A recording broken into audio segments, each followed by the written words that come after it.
threat of Tropical Depression 9, the Coast Guard and local leaders are warning us to be prepared in advance of the storm. News4JAX is working to keep you and your family safe no matter what comes our way. Channel 4's Nicole Snyder in St. Augustine right now.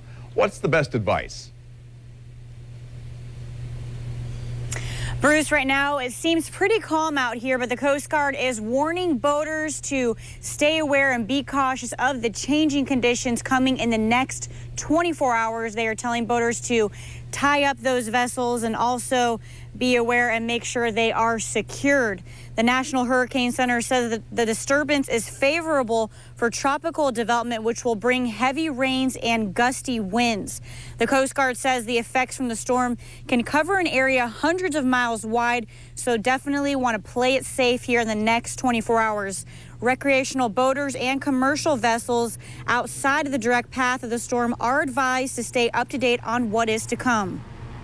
At this point, folks really need to keep things into perspective. We're about at least 48 hours away from any potential impacts.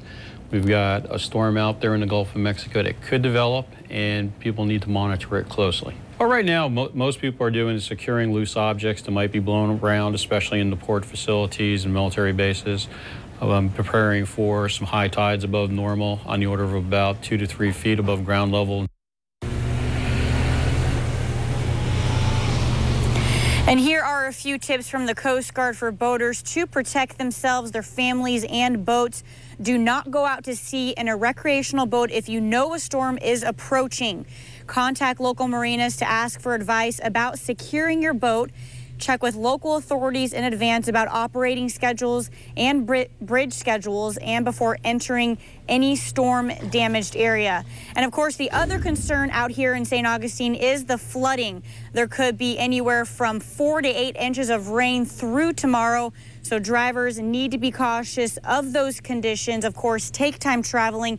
And if you see a flooded area, turn around, take an alternate route. Do not go through those conditions. We have more tips and how you can get sandbags and where they're available on our website, news4jax.com. For now, reporting live in St. Augustine, Nicole Snyder, Channel 4, the local station.